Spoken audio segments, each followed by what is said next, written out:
Seigneur Dieu, nous adorons au pied du trône où ton Fils est assis avec toi, couronné de gloire et d'honneur. Nous te rendons grâce, nous te bénissons de tout ce que tu as fait pour nous. Les enfants des hommes, de ce que celui en qui tu prends ton plaisir appartient à la terre autant qu'aux cieux, à nous autant qu'à toi, ô Dieu. Nous adorons ton amour, nous louons ton saint nom. Daigne, ô notre Père, révèle à ton Église que notre divine tête nous regarde comme son corps et nous communique sa vie, sa puissance et sa gloire. Daigne lui apprendre aussi que c'est le Saint-Esprit qui se charge de nous apporter cette foi, cette puissance et cette gloire.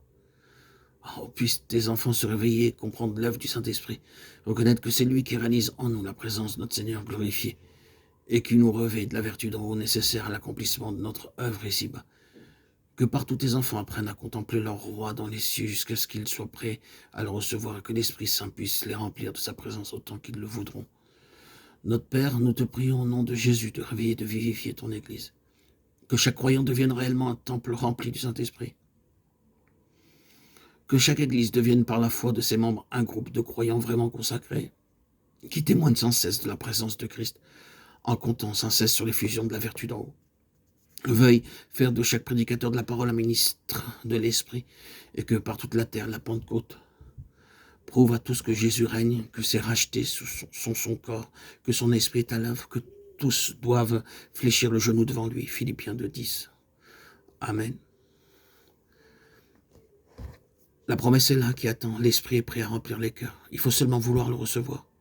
C'est au pied du trône de Dieu qu'on trouve la Pentecôte. C'est en l'attendant là, d'un commun accord dans la prière. C'est en l'attendant avec la foi que fortifie l'attente, même avec la foi qui regarde au Seigneur glorifié sans douter de la manifestation de sa puissance qu'on obtient encore à présent. Jésus-Christ est toujours le maître de toutes choses, couronné de gloire et d'honneur.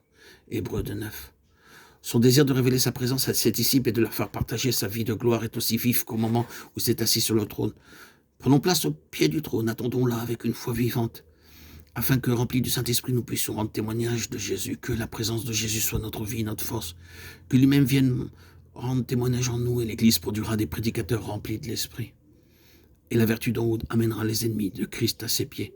Attachons-nous à la certitude qu'en remontant au ciel, Jésus ne voulait point se séparer par là de ses fidèles disciples. L'Esprit avait pour mission de leur assurer sa présence. C'est là qui fait de l'œuvre de l'Esprit une bénédiction pour nous. Ce qui nous apporte la puissance de Dieu pour notre travail. La bonne santé d'un corps sous-entend la santé de chacun de ses membres. Pour que l'Esprit maintienne l'Église en état de santé, il faut que chacun de ses membres jouisse de la même santé. Prions et travaillons dans ce sens-là. Demandons que la présence de Christ par le Saint-Esprit prépare chaque croyant à faire de la réunion de tous et de toutes nos heures de culte autant de Pentecôte toujours renouvelées. Apprenons à attendre et à recevoir ici-bas ce que l'Esprit de Christ nous apporte d'en haut.